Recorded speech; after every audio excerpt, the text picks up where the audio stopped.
Selain itu juga sebenarnya ada masalah di ekonomi yang membuat terjadinya the Great Depression, yaitu adalah overheating ekonomi. Jadi ekonomi pada tahun itu sudah benar-benar terlalu panas, sudah benar-benar terlalu overconfidence, terlalu overproduction. Kenaikan saham itu bukan karena kenaikan produktivitas. Kenaikan saham yang terjadi di tahun 20-an itu terjadi karena pure spekulasi, pure gambling, pure judi. Karena orang berpikir bahwa harganya akan naik terus, maka orang akan beli terus. Harusnya yang sehat adalah saham naik saat apa? Saat juga ekonomi membaik. Tapi ini enggak, ini semua pure spekulasi. Ini semua jadi Ponzi scheme. Saat kita beli saham di tahun 20-an, kita udah nggak peduli perusahaan apa. Kita nggak peduli dia bikin cobek, dia bikin pisang, dia bikin piring, dia bikin motor. Gua nggak peduli. Yang penting gua akan invest saham dimanapun. Karena apa? Karena semua saham akan naik. Itu pikiran kita semua. Sama kayak zaman kripto dulu, orang nggak peduli mau shitcoinnya apapun, Dogecoin kek, mau Shiba Inu, apapun lah. Ya orang akan beli pokoknya karena semua akan naik. Dan malah orang akan cenderung lebih beli koin micin. Kenapa? Karena naiknya lebih dahsyat dibandingkan beli Bitcoin atau Ethereum. Teknologinya apa? Persetan, dia nggak akan peduli. Kedua, orang-orang juga overconfidence. Mereka taruh semua harta mereka di stocks, di saham. Lo bayangin, lo punya tabungan 10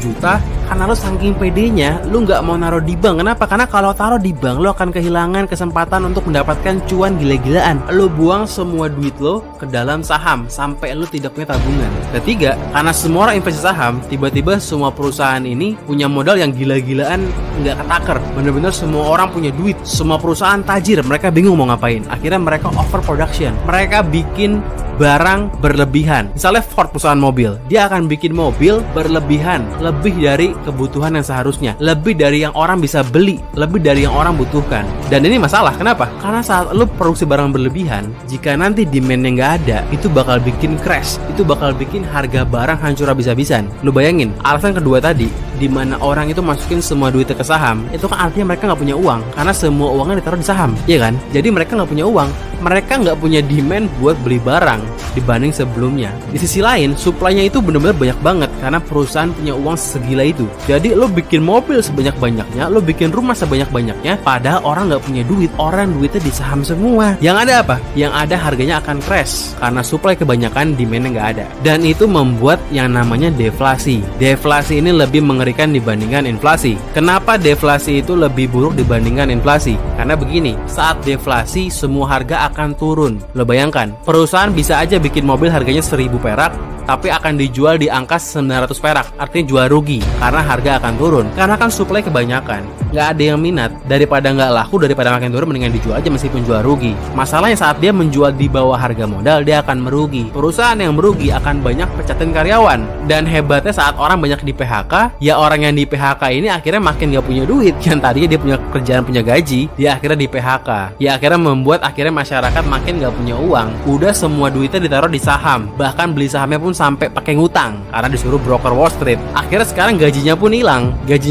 makin nggak ada demand. Yang artinya apa? Deflasi makin parah, harga makin turun, dan orang-orang yang punya kerjaan pun yang belum di PHK jadi makin takut karena mereka ngeliat teman-temannya di PHK, mereka jadi makin hati-hati buat spend duitnya. Kenapa? Karena mereka mikir, hari ini temen gue di PHK, mungkin aja besok gue yang di PHK. Jadi mereka makin nabung, mereka makin gak belanja. Akhirnya apa? Akhirnya makin deflasi. Ini kayak lingkaran setan yang bikin gak ada habisnya. Akhirnya makin turun. Itu kenapa deflasi itu lebih buruk dibandingkan inflasi. Mau minjem uang ke bank pun ya banknya juga gak punya duit. Kenapa? Karena bank itu duitnya pun udah habis juga buat dipakai minjemin orang-orang buat main saham. Lu bayangin, bank sampai kehabisan duit di tahun 30-an itu karena uangnya dipakai buat minjemin orang untuk main saham. Karena dihasut sama broker Wall Street. Salah satu yang salah adalah bank-bank goblok ini. Bank-bank ini benar-benar goblok dengan minjemin duitnya ke banyak orang sampai nggak ada cadangan kasnya. Di zaman ini bank belum bisa cetak uang modal dengkul kayak zaman sekarang, karena zaman dulu masih ada gold standard sampai tahun 71.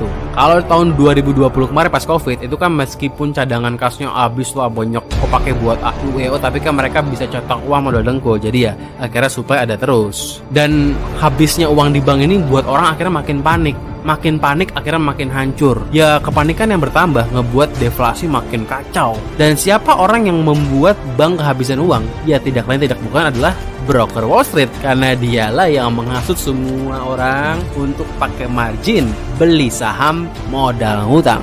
Jadi kalau dibilang broker Wall Street itu mengolah dana masyarakat demi keuntungan, demi kemaslahatan masyarakat, itu bohong. Karena kelakuan mereka adalah kelakuan dajal. Depresi itu artinya adalah resesi yang hebat. Tapi saking parahnya tahun 29 ke tahun 33 itu disebutnya The Great Depression. Padahal depression sendiri artinya adalah The Great Recession. Tapi ini The Great Depression artinya The Great Recession.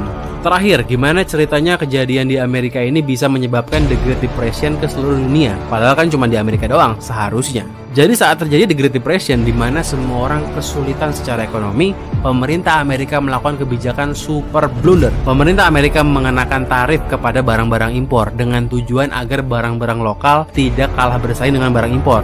Karena kan perusahaan Amerika sedang terkena musibah, mereka jual barang rugi. Ya mereka harus dilindungi dari barang-barang impor. Itu logikanya pemerintah Amerika pada zaman itu. Masalahnya dengan mereka bikin tarif impor itu ngebuat akhirnya orang-orang Eropa pun akhirnya jadi kesel dan akhirnya ngetarifin balik barang-barang Amerika. Masalahnya perusahaan Amerika ini banyak yang ekspor ke Eropa.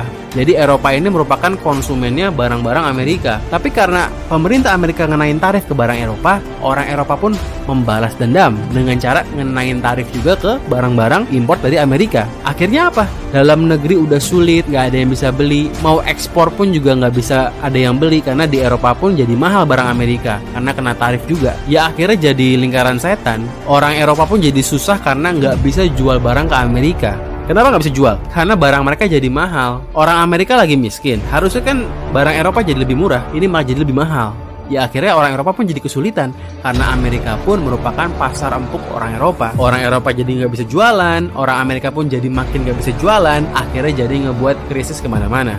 The Great Depression ini merupakan salah satu cikal bakal munculnya niat Amerika untuk menghilangkan gold standard dengan dalih agar bisa printing money supaya negara selamat jika ada kejadian seperti tahun 1930-an. Contohnya di tahun 2020, ya di mana kita bisa dibilang secara ekonomi selamat, tidak seburuk The Great Depression. Tadi kan kita ngomongin gimana ceritanya Eropa juga kena batu dari The Great Depression Amerika. Terus gimana kalau Asia or Amerika Latin? Gimana cara mereka kena juga? Cara mereka kena adalah karena mereka kehilangan pelanggan. Orang Asia, orang Amerika Latin itu konsumen utamanya adalah orang-orang Eropa dan Amerika. Karena ya orang Eropa itu yang paling kaya. Basically ya orang-orang Asia ini bikin produk untuk mereka, untuk orang Eropa, untuk orang Amerika. Di saat pembelinya jadi miskin, ya Asia dan Amerika Latin pun gak bisa jualan. Akhirnya apa? Ya akhirnya mereka kena juga. Mereka mundur juga ekonominya.